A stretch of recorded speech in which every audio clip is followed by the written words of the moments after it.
All right, hello, everybody. Welcome back to the Warrior Mindset and Motivation Podcast. I am your host, Eric Castillo, retired Army Sergeant First Class, and also a life coach at Zimi Wellness Center and Indigenous Sovereignty. So today, I got a nonprofit organization with us. I got No Veteran Forsaken.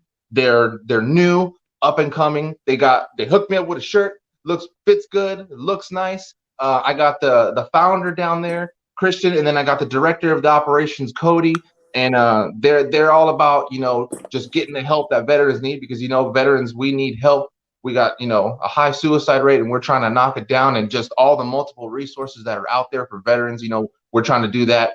And I'm going to go ahead and let them each talk about themselves really quick, and then we'll dive into what their nonprofit's about. So Christian, if you want to go ahead and start, since you're the founder of this, and then Cody can go after that'd be great.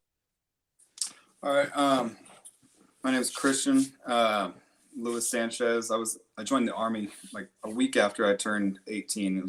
That's from when I was a little kid. That's what I always wanted to do.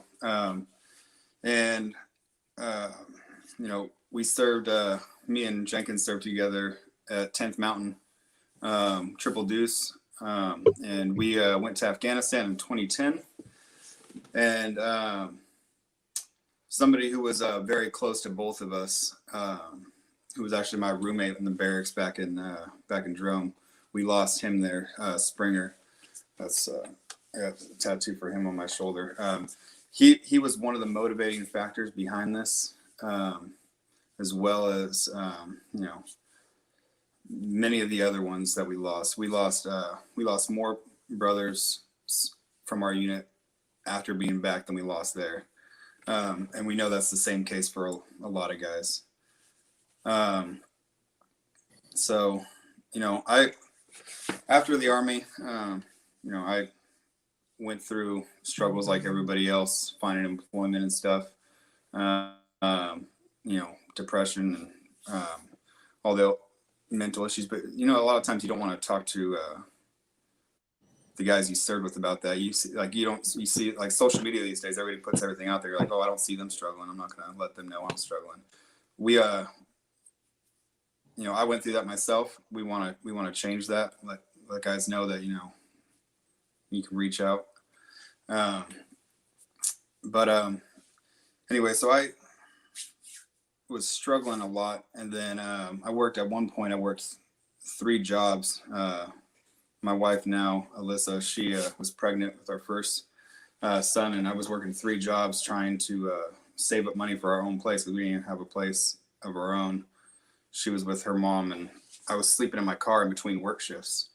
And I know there's a lot of veterans out there, homeless veterans, who, if it wasn't for that car, I would have been in the same situation, or I would have been having to bunk with family and stuff. So we just want to, be a resource. I mean, for everybody out there. We've all had our struggles.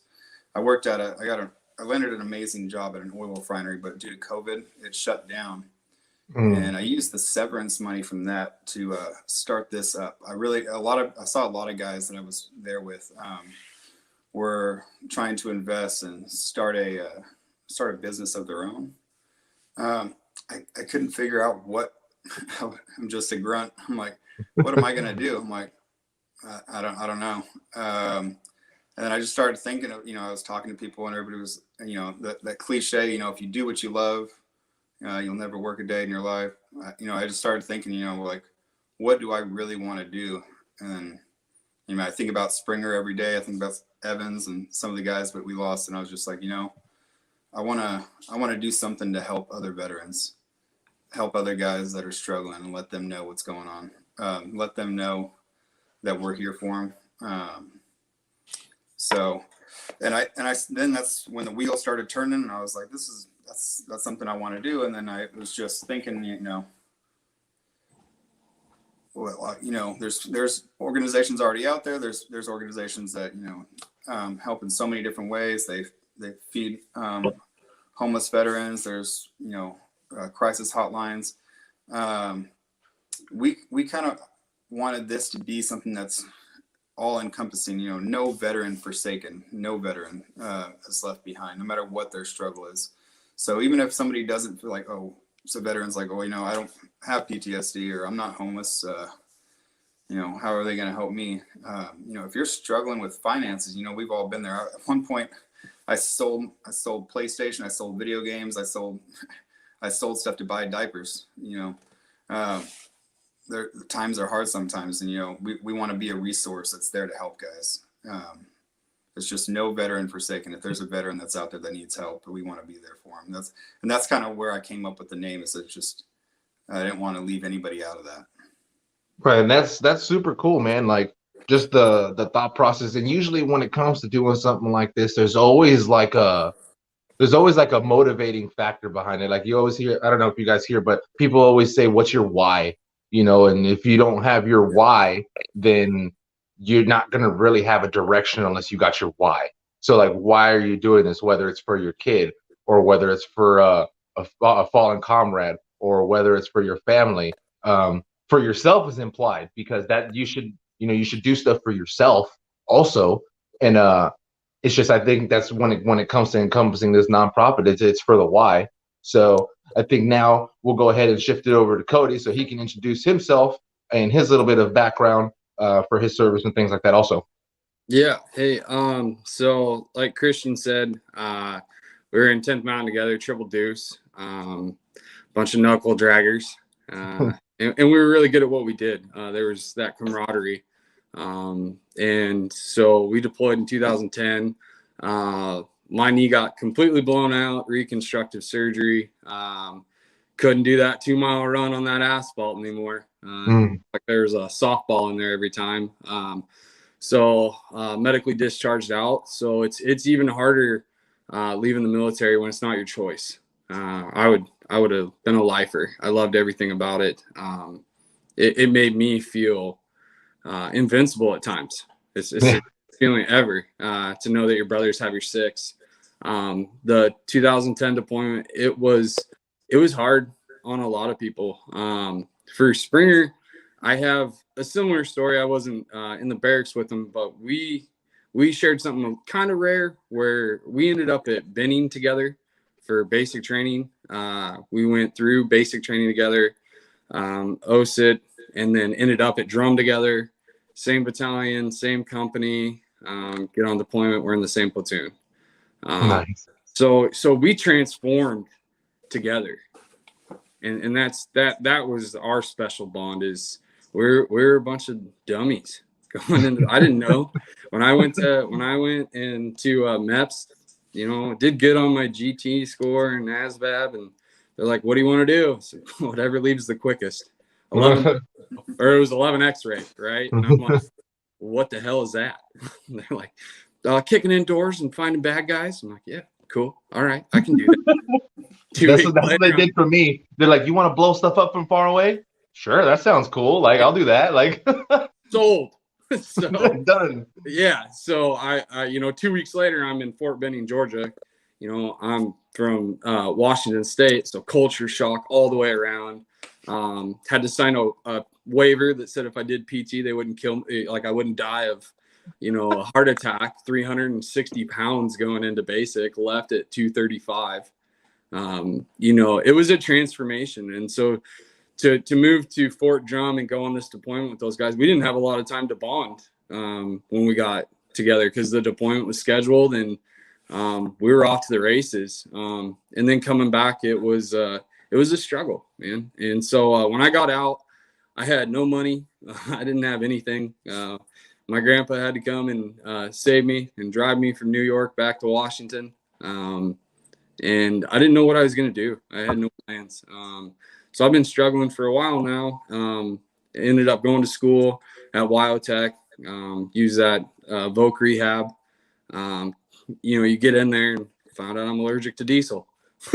Awesome. Oh, we're too far into this to stop now. So, I've been doing that for the last 5-6 years and just never happy. And I went through what I think a lot of veterans go through, the depression, missing the brothers, those late night phone calls of just, I love you, I miss you. things like that. And about a year and a half ago, my whole life turned around when I met my wife. We were talking yesterday, you and I, Eric. It's food tastes different, the air smells sweeter, all those things. All of a sudden you have somebody that has your back. And so I kept pushing forward on the diesel mechanic, still unhappy as all get out. And then my knee fell apart again, and I can't climb up and down equipment. So you can't do your job, man, you're done. So I was sitting there kind of struggling, figuring out what's my next move. They're waiting on surgery. And then I saw Christian posted on Facebook about no veteran forsaken. And I'm like, I got time. What can I do for you? And he asked me that always hard question, you know, what do you want to do for the foundation? I'm like, what you're asking me is what can I bring to the table? Well, I don't feel very good about myself, so I can't give you an answer. I can tell you 10 things that I can't do for you. So we sat down, talked to Gouch, who runs the South region for us. I called him, said, hey, what is this all about, man? Just shoot me straight. And we had a great talk. I had to tell Christian, I was like, I'll talk to you tomorrow. I'm super amped. I want to be smart about this. And called him back, and we kind of had the same game plan. Me and him sit down and we talk about, you know, the Seth Barosi motivation. That's one thing that changed both of our lives. Just being hardworking motherfuckers. That's what we're all about. And being able to take that and put it into something that we believe in. Even just the start of this, there's been so many tears and happiness that it's overwhelming at times. So I honestly, like he touched on all the things that, you know, we offer. The other thing that we're trying to offer too is for those family members too. 22 a day is no joke. It hits home for all of us. So what we're trying to do is those families, I personally feel like kind of get left to the side, and we want to seek out those families too, and let them know that they're not missing. We're there for them as well. That's a big thing. We have people close to me. I have a fire team going on here or a squad up in Washington that's going to be handing out hygiene kits to these homeless vets, getting to know them. And I hope it's okay, but I have Shelby. She's down the road from me. She has not a great story, but this hits home for her. She's huge support up here. And it's growing. It's a living, breathing thing that more than we ever thought it would be. Go ahead, Christian. I was just going to say, I honestly thought when I started this thing, I thought it was going to be something I was going to be on my own for a long time. And then, you know, it's just something that, you know, when I had the idea, I was like, you know, this is something I want to do. I'm just going to run with it. Played around with the designs and logos, started putting a website together. But then as soon as I started talking about it or saying anything about it, all my brothers that I served with started reaching out. Everybody wanted to help out. You know, guys like, I call him Jenkins because that's what his last name was when we were in, but Cody, him and Gouch and another guy that, you know, you can meet the team on our website, Anderson and Cody's wife and another guy, Wasser. You know, we've all been, you know, working nonstop every day trying to get things going, but it's been moving quick. It's been awesome. It's grown from what I had as an idea every day. Like how he touched on, you know, wanting to help the families left behind from the 22 a day. You know, it's something that, you know, I haven't heard about personally, but that's a big thing. Like we were just talking about Springer and, you know, talking about some of the guys that we lost and losing Evans and just whether it's suicide or not, just guys that we've lost, veterans that we've lost since we've been back. And you're like, those families get kind of put to the wayside, but it's like, you know, when we say no veteran forsaken, we don't mean the ones that are still here, the ones that are gone too. Like, you know, if something happened to me, or, you know, if before all this, if I was, you know, struggling and I was one of those 22 a day, I would have hoped that, you know, somebody would have been looking out for mine. So Right, and that's admirable too. I mean, because like I was talking with Cody yesterday, it's like, if something happens, you get they get that 1 day of entitlements, benefits, and then boom, you're done. Okay, maybe they give you that gold star label, maybe not, and then that's it. And I know I haven't really seen any organizations who do this like how you guys are doing. I'm not saying it's not out there, but like I think it's a good idea that you guys are doing it, because if it's only a small number of people, all this does is just add one more nonprofit to the table, to where maybe it'll start picking up steam, and maybe now nonprofits that are bigger will adopt the same thing, because it starts becoming a trend. So maybe Wounded Warrior Project will pick it up. Maybe Mission 22 will pick it up. Maybe those big organizations will encompass that and say, hey, you know what? We can create a program like that. We'll call it something different. We'll give it a name, and they'll do it too, because when it comes to this stuff, it's not necessarily a competition. It's more of just, hey, we're all just trying to like help. I know for me, like when I was going through my transition struggles, I was sleeping in my car because I just didn't want to be home. I didn't want to be at home, and I was just there, and I knew of resources, but like I didn't want to call. I didn't want to look it up. I didn't want to do nothing. I just wanted to be left alone. I was like, you know what? I like this. I'm by myself. I'm quiet.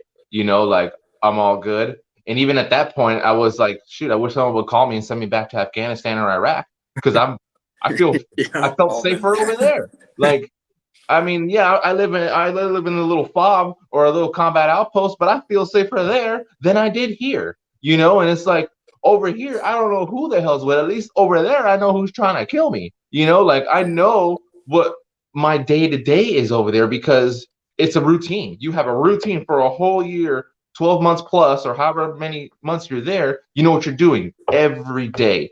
And then when you start developing that battle rhythm, like 3-4 months in, it becomes routine. And then when you come back, that whole routine is done. You get 3 or 4 days of SRP, and returning back from deployment, I think it's 7 days now, but still, they say, hey, welcome back, transition, this, boom, okay, back to work, And then some units, we're going to the field in a month, and be like, we just got back from deployment, and we're going to the field in a month. What the hell, like, so you don't even have time to decompress. And I know I got out of the military in 2017. 2017. No, 2018, March 2018. And they're doing a little better. It used to be called TAP or whatever it is. Now it's Soldier for Life, and they got good stuff there, but it's not long enough. And if your unit is crap, then you're not going to be able to reap the benefits of that, because when it comes to the transition, that's the hardest piece. And I don't know how you guys are with speaking about your transitions. I know for me, I can start it. It was difficult. I was previously married before. Then my ex-wife, we had gotten into a big old argument, and PTSD triggered, blacked out. Next thing you know, I'm getting arrested for strangulation and felony charges and things, and I don't even remember. And even as I replay that night, I don't even remember all of it. I remember fighting an insurgent. I remember fighting an enemy. That's where I was at that point in time, because I felt like I was lost. I had no identity. And like how you said, Cody, I felt invincible. Invincible. Like when I put my gear on, like I put my vest on and Kevlar, and had my M4 and my 9 on my leg and a shotgun on my back. I felt like fuck with me if you want to, and you'll get all of these weapons here. Like I will give you each one personally if you want it. That's how I felt. Yeah. And then when that happened, got arrested. The cops came. I almost went after them. And the way they were standing. And luckily, the one veteran, one of the cops was a veteran, and he actually had his partner stand in a different way, like during a detainee operations. You guys know, infantry stand in that L-shaped formation. Mm-hmm. So he told his part, because I was sizing them up still, he said, and I was looking at them because I'm a very capable, skilled fighter, and I could have took them both. And he looked at me and told his partner, he goes, hey, no, you need to stand over here. And the guy's like, why? And he goes, because he's sizing us up right now, and he's about to take us both down. That's what he told his partner that he told me later on. And then it seems like once the cuffs clicked on, everything like snapped back. Like Eminem said, snap back to reality, because that's what happened. I was like, what the hell's going on? And then I was fueled with rage and like, because I'm not a troublemaker. I have zero trouble. I'm not that guy.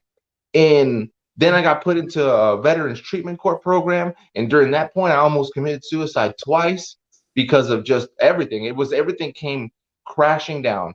I was close to retirement and couldn't finish. Then I got arrested. And then my ex was badgering me about being a horrible person, talking all this crap to me through text message while I'm living at my best friend's house. It was my old platoon sergeant. I was living at his house. And those thoughts were there. And both times he happened just to intervene at that time. And I look back now and it's like, dang, how? And that was the whole reason for doing this, was to just bring this up, have this platform for veterans like yourselves to talk about your stories, talk about what you're doing. How did it get so dark? And then who turned the light on? Did you turn the light on? Did someone else turn the light on? Was it a group of people that turned the light on? Like what caused the light bulb to turn on? Or maybe it was someone you lost. So that was the whole foundation on why I started all of this. For sure. I'll take this one, Lewis. So when I had my knee surgery, I had already had it in my mind that I was done. I wasn't gonna be in the Army anymore. So I took kind of a different route than the booze and anything like that. I chose food because damn, it tastes good. Food is good. Yeah, yeah, it is. It's delicious. And I'm diabetic, which sucks ass. So I can't even eat what I want, but damn it, I love food. Man, I got there. I got to the pre-diabetic stage. And I got up to 420 pounds or something like that. I was up there to the point where I was in Montana hunting with my dad, trying to climb a hill to shoot a deer, and took a knee to get the scope on it. And every time I breathed, the scope would go up and down because my stomach was pushing my knee out. I gotta lay down. It's rough. So I just continued that destructive path, that self-destruction. And that formed into different relationships I was in. I being married before my wife now, I knew in the back of my mind, in my heart, that it wasn't right, but I almost felt like I deserved it, just for not living the life that, our brothers would have lived. I didn't feel, and there's still days like that where I don't feel like I deserve to be here, that I'm not doing right by them. They could have lived a better life than me. And so it wasn't until we separated from that toxic marriage. I had no furniture. I took my outdoor furniture and put it in my living room. Did that too? Yeah. So I redecorated my house. I put horns in my living room, and it was a total bachelor pad with my kid, with my son, and we were loving life. And I still was super heavy. Mobility wasn't there. Motivation wasn't there. So I was looking for the next fad diet, like most people, and then came across Seth Feroci's Chicken and Rice, part 1, and it all made sense to me. He just spoke. It was weird. So I went out of my comfort zone and got a hold of the athletic director at the high school, and got a key card and started working out at the high school there, and got addicted to it. That feeling of being disciplined and eating chicken and rice, mainly because that's all I could afford. But spice it up with some cream of chicken in there or something. My kid was sick of chicken and rice after that year. But started dropping the weight, started feeling a little bit more confident, got a great job at CNC logging. They took me in with all my problems. I was upfront with them, like, I'll do my best. And they had an understanding to an extent that a civilian can understand. So they worked with me and kept dropping weight. And in the midst of all that, I drank. There was a few nights where it was me, bottle of Jameson, and a 40, Smith & Wesson 40. And, I've had times where I've written out on the notes on your phone, written out a note to my son, apologizing to him and trying to explain it the best I could. And man, I can't believe I'm saying this on here, but yeah, that's the truth. That's the truth. That's the platform, man. That's the whole Yeah. reason. It's just the more you talk about it, the easier it is to talk about it in the future. Like you wouldn't have caught me a year ago talking about all the stuff I just talked about. No, you wouldn't You know catch what I mean? So me. keep going, man. Keep Yeah. sharing. So, I had my struggles when I first got out, being lost because it wasn't my choice to get out. So I took that chip on my shoulder and everywhere I went, couldn't hold down a job because I just had an attitude. And on top of it, being 6'2" and a big guy, like go ahead and talk back to me. I had this like holding on to the warrior mentality in a negative manner that I had to be bigger and stronger than everyone. And you can't talk to me that way. Almost entitled. I've done this, I've done that.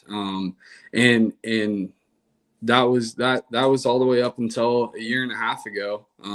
Just a chip on my shoulder, never happy. And so the nights were the worst. I miss the nights in the Army where your battle buddy's there. You can sleep because if you miss that noise, that guy's gonna wake up and be like, hey, we go mess some shit up right now. Yeah. And so having toxic relationships, choosing alcohol for a little while, making dumb choices, never arrested or anything crazy like that. But it was like we were talking yesterday, looking back on them now, you're like, man, how could I even think that was the right choice to make in life? And it all stems back to, there's a plan for you out there, and don't give up. As what I've learned the most is that, if you keep pushing, it's a battle every day. No one here at No Veteran Forsaken has everything together. We lean on each other, just like we were back in Triple Deuce.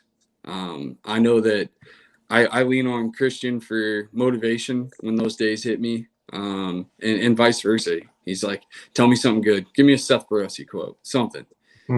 And we push each other. So, and that goes back to, my wife even brought it up, trying to put a program together for those spouses, girlfriends, things like that. These veterans, they should find love. And we don't talk about that, right? We're big, strong, Army, Marines. But honestly, it's like you said, having that someone here when you come home, that comfort, that safety, those people take a toll as well. And whether it is, the spouse is male or female, it doesn't matter. There's a certain way to talk to a veteran with PTSD. There's certain triggers. So one of the things we're trying to do is get those spouses, reach out to us, let us help you there, and then in turn we'll try to get your veteran in contact with us as well. Let's all sit down.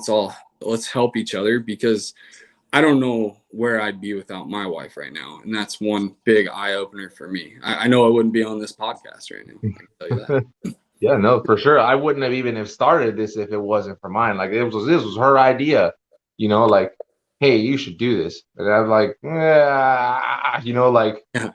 kind of just like, well, I don't know what to say. And she was the one she was like, no, she's like, look back at your position, look back at where you were at, your platform, what you were doing while you were in. When people spoke, they listened. It was, as I look back, it was kind of true, because I wasn't really the yeller. I wasn't the screamer, but dang it, when I was pissed, people knew, because it wasn't too often, like they're like, oh crap, Smoke is pissed off. What the hell did you guys do to Smoke Man over there? Like, what happened? Because he is talking loud, and he's borderline yelling, and I was like, well, okay, I guess I can kind of like do that. Maybe I won't be yelling on here, but I mean, I'll just try to push my stuff out there. But what about you, Christian? How was your transition when you made that going in and out? How was that for you? It had its rough times. Of course I had the financial struggles coming out that I talked about. But something that was a constant thing on me was something that Cody had mentioned. thinking about the guys that weren't there anymore. And that was tough. I mean, I was close to Springer, and that hurt to know that I was out doing stuff, and he didn't come back with us. Everything that I was, it was hard to be out in civilian life and not be with your brothers, because like not that it didn't hurt coming back from Afghanistan without Springer. Like, it was rough, but it was so much easier while I was still in, when I had my other brothers there. You know what I mean? And then when I got out, and then I'm just surrounded by people that have, no idea what you're going through or what you're thinking about, it was tough. And I know that's the same for everybody. It's just, transitioning to civilian life. And, I got the GI Bill. I started school. I went in the Army a week after I turned 18. So when I started school, I was only a few years older than most of the other people that were on the college campus. But I'm sitting in class, and I'm like, first day, and then a couple kids in front of me, like, one of them's like, I'm so overwhelmed. This is ridiculous. Like, I don't know what to do right now. My dad didn't pay my phone bill. And I was like, where am I at right now? And I was like, you've got to be kidding me. And I was like, take me back. I'm like, I need to go back. And I was like, this is not where I want to be. It was, but yeah, in all seriousness, it was tough to, it's a struggle every day. This is the first time, with the exception of, within my family, my wife, no matter what I've done along the way, we've gone through tons of ups and downs, from living with family, me, working 3 jobs, sleeping in my car between work shifts. At one point, I was armored truck driver, nighttime security, and a personal trainer at 24 Hour Fitness. And then at one point after that, I stopped the 24-hour fitness thing, and I started doing construction, working at a lumber yard. But I was jumbling multiple jobs all over the place, trying to build a good life for them. But it, all throughout that whole thing, that nighttime security, sitting in the car by yourself, and your mind starts to run, and like you mentioned, being alone is a good thing, but after a while, you're just like, your thoughts start to get a little toxic. You start to wonder, what if this, what if that, like, even like for combat scenarios that didn't happen, like, well, what if I would have went this way, or what if I would have shot that guy, or what if this, or what if that, you start thinking of other things that could have happened that's not even really relevant to that situation. Like, and then you start wondering, you start playing out, like me, like I still do it. I'll play out an entire scenario on a whole different path that didn't even happen at all, just to be like, well, because it's like, I felt like I could control the entire environment, and I'll just sit there and I'll be like, okay, so if I did this, and if I went that way, then I know that my sergeant would have did this, and I start going through this hole, and the next thing you know, I'm so far deep in the rabbit hole, I'm creating a whole freaking international incident in my head, like. Yeah. On a serious note, that happens when you're spending that much time alone and in your own head. You start to go places with it, and I know that's one thing with guys that try to escape with alcohol or some kind of other substance. You try to escape, and you're lost in your own thoughts, because sometimes those thoughts, like when you're lost in that, Springer's still there. I mean, like, you did something to help. You changed that situation. You played things differently. Yeah. And it's tough to come out of that. But like I said, my wife Alyssa has been throughout everything. She's been the thing that's kept me going. Like, you mentioned the why factor. That was those were my vows. I like said that she was my why. She was because, you know, for a long time, you know, like, it was tough. Yeah. But she's been extremely supportive through all this. She's been helping me along the way behind the scenes with all this stuff with No Veteran Forsaken. She's been extremely helpful. And then, sorry, I lost my train of thought. Yeah, you're good. But we wanted to make this, you know, connect this with the wives too, like Cody mentioned. And I think that would be something that would be extremely helpful, because she's had moments where she's like, where are you at right now? Like, you know, That's the question all the time. like, Where are you at? Yeah, like, you know, just stonewall, and she's like, what's going on? Like, what are you thinking about? And it's tough. You know, I still struggle with it. So, you know, it's something that, you know, if we could reach out, you know, make a chain, or like a group for, you know, within No Veteran Forsaken, for the wives of veterans, or do, like, you know, bring the veterans that are struggling with that, with, you know, the communication with their wives together, and we can work on that together as a group. You know, when we say No Veteran Forsaken, we're really like, no matter what it is you're struggling with, we're just all veterans too. Like, reach out, and, you know, whatever it is will help. We got an awesome group of guys here, guys and girls, and you know, this thing runs deep. There's so many people that have reached out and wanted to be a part of this. So many veterans that have you know, reached out, volunteered, and been like, hey, whatever you need me to do, let me know. I want to help. You know, put in a call chain together so that, you know, if someone calls and needs someone to talk to, you know, there's plenty of people out there that are willing to talk, or, you know, whatever it is that they're struggling with, we'll find a way to help. You know what I mean? Like, no matter what the issue is, we'll figure it out. We'll work Right. with it. And that's true, because I have an example for like how veterans will stop and just drop. My fiance and I, we started the whole TikTok thing a little while ago, and it is addicting. Let me tell you, you will lose time watching people's antics and things. And there's veterans on there too, and we were on one guy's live, and there wasn't too many people on there. There was like 8 or 9 of us, maybe at the most. And I didn't know who this guy was. He was a veteran. And we were kind of just all talking stuff. He's National Guard, you know. I think he's in Minnesota or somewhere up there in the northwest area, or whatever it's called. And a guy he knew popped in, said, "Hey, what's going on? I need everyone. I need your help." And then he left the live chat. And he was drinking too. The guy he was kind of tips on there.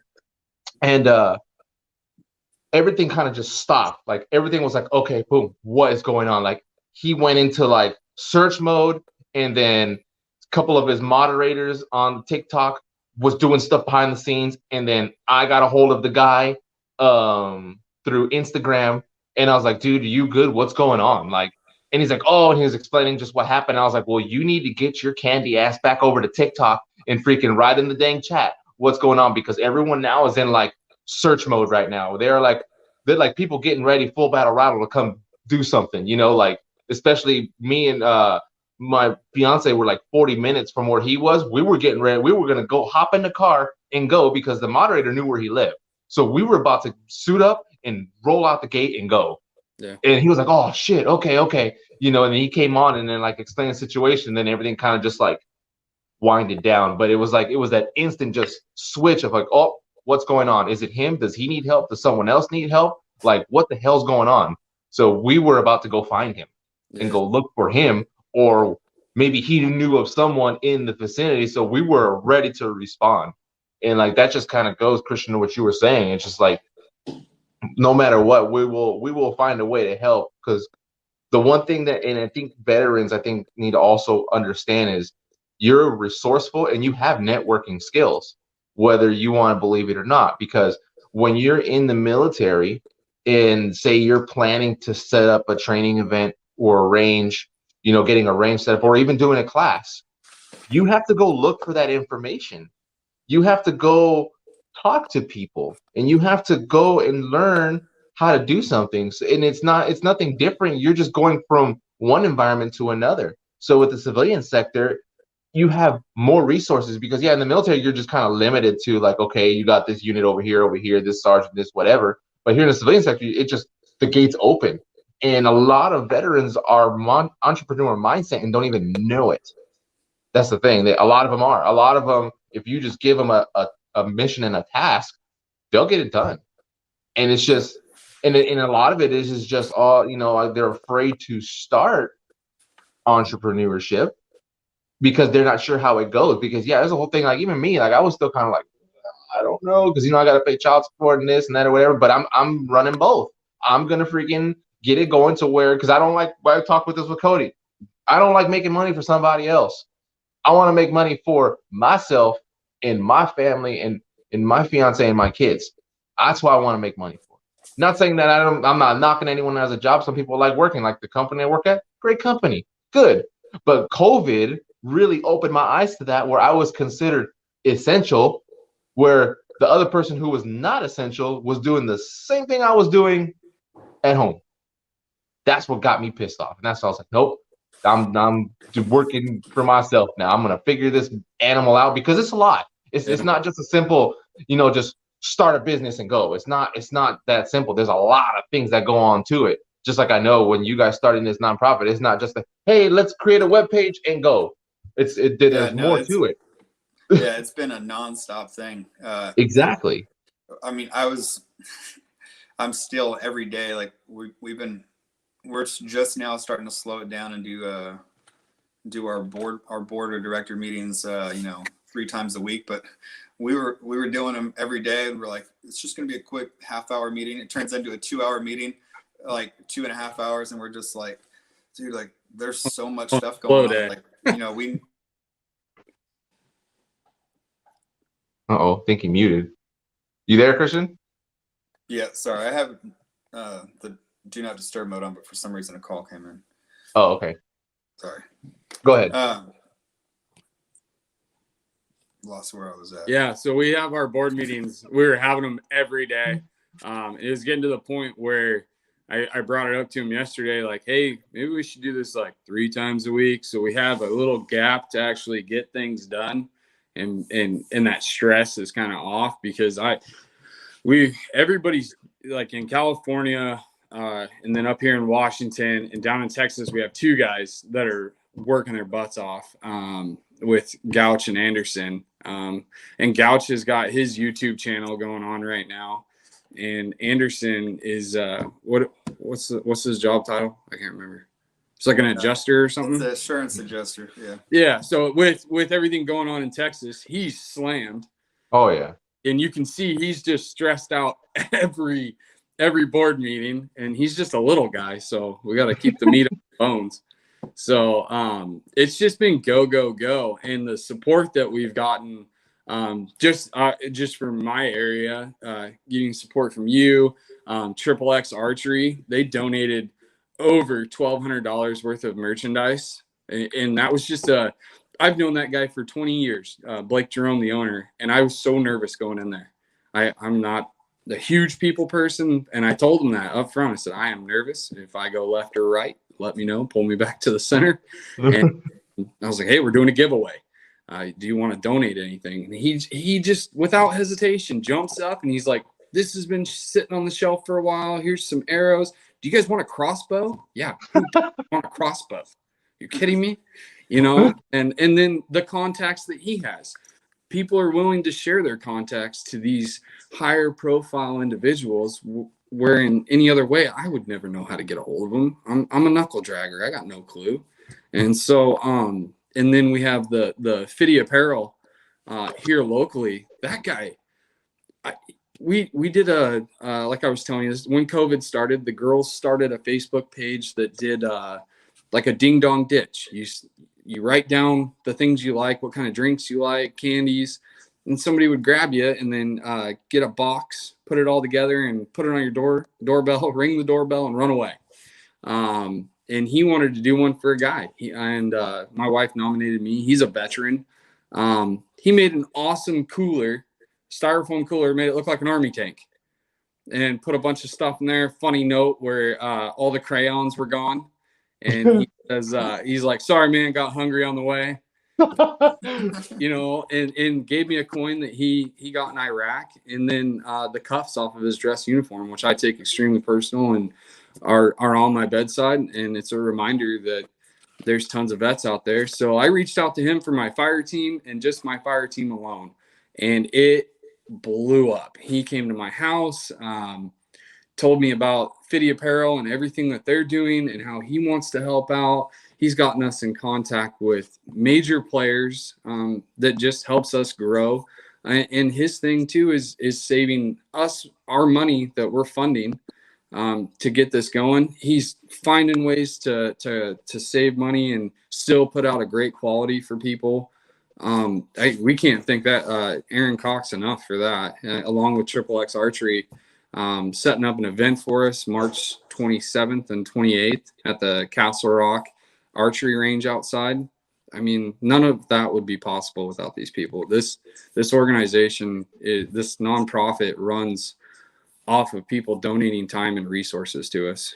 It seems like we kind of like blinked and it took off. Like it was crazy. From the moment I started bringing other people in, other than trying to do this on my own, it just started blowing up. Like I was, my own money, it wasn't accepting any donations or anything yet. Just try to get the website up. I bought all the supplies for over 150 care packages for homeless veterans, started putting bags together and all this kind of stuff. And, I was kind of just trying to fund this thing up myself and do it myself and, try and pick up some volunteers along the way. But as soon as I started, all these guys were like, no, let's do this. What do you need? What can I do? And it's just been awesome. And all the resources have just been flocking to it.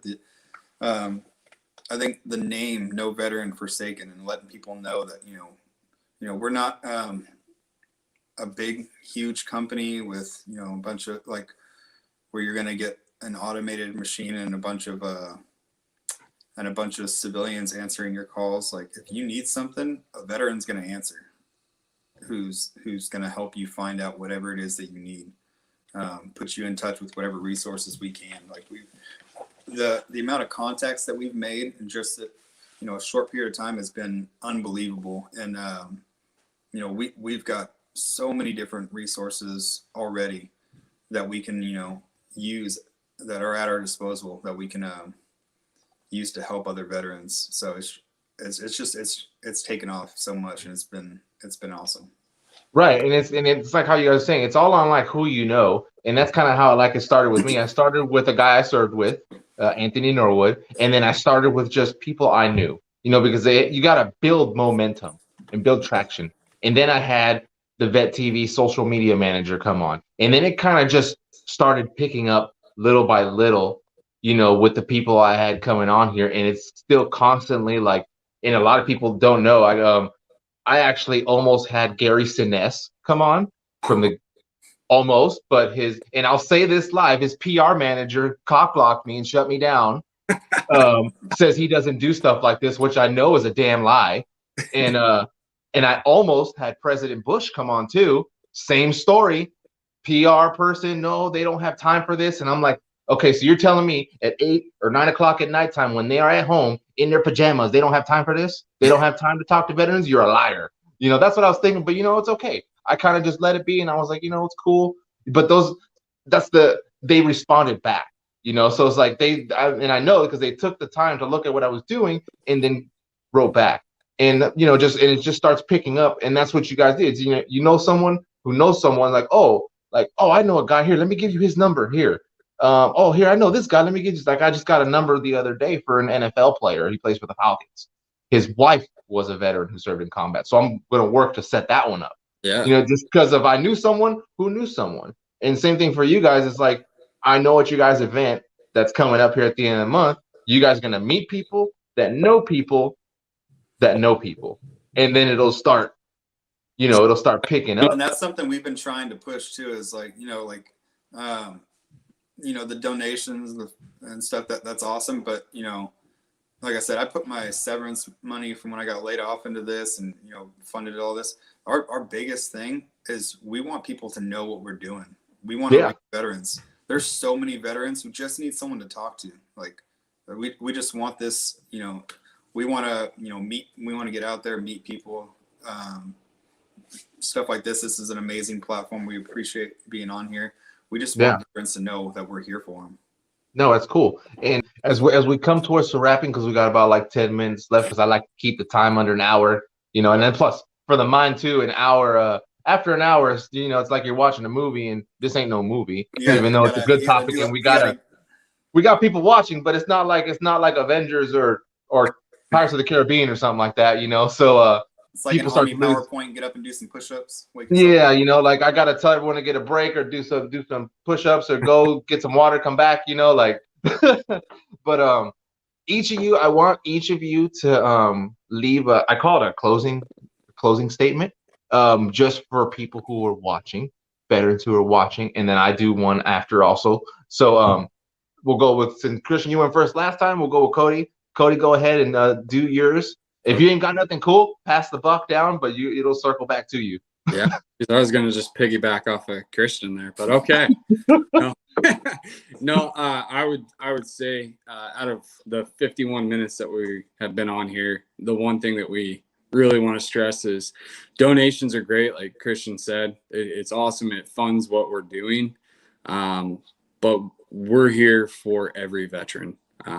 In like he touched on before, that 888 number, yeah, it sounds like an automated thing, but you're gonna talk to one of us, and either me, Christian, Gouch, you're gonna be talking to a veteran who understands and will be there for you. And me personally, I don't care if you want to call me because you had a crap day at work and you just don't want to be there anymore. That's fine. I literally would love to talk to you. And we have a lot of things coming up, and we want you to, get on the website, take a look at it, and understand that even if you're a family member that's struggling with a veteran, we're here for that too. We're going to find a way to be there for everyone. We've bitten off a huge chunk where maybe other nonprofits are isolated on one section for a veteran. We just want to be that go-to for you, and to be able to have that opportunity to serve our veterans is what it's all about. I'll cry with you. I'll laugh with you. I'm an emotional guy. I'll do it all with you. So, that's the same with me. This is the most emotional I've been this past year and a half out of my whole damn time. So like, I get it. Like, I get, even during commercials, I get all like, I'm like, why am my eyes watering for this damn commercial? Like. Yeah, we had a TikToker on that. He was raising funds for us, and we're in the group text talking while we're watching this, saying how awesome it is. And I'm like, am I the only one crying right now? Like, And so, but in all seriousness, I would rather listen to you than to hear about you chose a different route to go, because we're here for you, and we will find a way. We've picked something that is so close to us that you're going to feel it when you talk to us. And I hope everyone understands that, seeing me and Christian here. We're more than just glorious beards. We are here for our veterans. Nice. Christian? Yeah. Took the words right out of my mouth with what I was going to say. So I'll piggyback off of you. Yeah, it's, we're new. We're still growing and expanding, but we've come into so many contacts already. And even if, if you're a veteran who's just struggling and just doesn't know what resources are available to you or don't know who to reach out to, you can call us and we'll figure it out with you. We got tons of resources at our disposal that we can put you in contact if it's something that we can't directly do ourselves. We just want to make it known that, like, whatever it is, we're here. No veteran forsaken is exactly that. Even if you're not a veteran yourself, if you're the family member of a veteran, or if you lost someone from 22 a day, a veteran suicide, you know, reach out. You know, if we can do something to help, we want to help. Sweet. And as you guys are watching, got this shirt here. They have these awesome mugs. They hooked me up with a mug here. Super big, super heavy, like really nice mug here. And then I think the key takeaway from this is a couple of things. Is just so I can do my little piece here before we close in about 5 minutes. Balance. Balance is the key. You have to be able to balance because you're going to have positive and negative. It's a given. That's the way it goes. You're not going to have 100% positive because then you're not going to learn anything. You're not going to go through struggles. You're not going to go through trials, and you're not going to grow. So in order for you to grow, you have to go through negativity. You have to go through dark times. You have to. It's the yin and the yang. It's just the way it is. There's no one side is more than the other. It's just in order to be successful and to be healthy, you have to maintain that balance. I'm not saying go look for negative stuff. That stuff will come on its own. That attracts itself. The work is on the positive side, keeping that balance. It's like being on a seesaw, trying to stand on it, and you're like this. That's what it is. Is you're trying to keep that balance and making sure that you take time for yourself in a healthy way, not in a narcissistic way, in a healthy way to where you self-care for yourself. Not, oh, hey, I want to go do this or go do something with someone. Do something for yourself because it's healthy. So that way you engage your mind for something that you like to do, whether you like to draw or you want to play a video game for an hour, or you have a thing where you want to watch a movie and someone just said they're finding a happy medium. That's the perfect example. You got to find that middle ground to where you will not get so overwhelmed, because the moment you get overwhelmed, your tipping scale just went all the way to the right, because now negativity is going to flood in like opening the floodgates for water. So you have to find that balance and you have to find that medium. Christian and Cody, thanks for coming on here, talking about your nonprofit. People, veterans, if you know someone, go to their website. It's here, I'll put it up here on the banner real quick.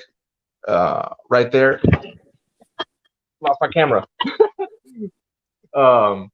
There's the website right there. So you guys can go check it out. And I appreciate everyone for coming on, taking the time to watch this podcast and supporting me and what I'm trying to do for veterans. I appreciate it. Everyone who's watching, thank you. I know Rachel and I look forward to working with you guys in the future, you know, just all encompassing one thing, helping, and grateful for it. You know, I love everyone I meet who I come on here, because I'm always meeting someone new, and it's just another connection on my phone. You know, two new veterans added to the mix on to do stuff. So I appreciate it, and thank you guys, everyone, for coming on. Thanks, so, absolutely appreciate it. All right, see you guys next week on the next show. I'm not going to tell you who it is, so you're just going to have to like and subscribe and follow to find out who it is. And yeah, that's how I roll, people. See you later.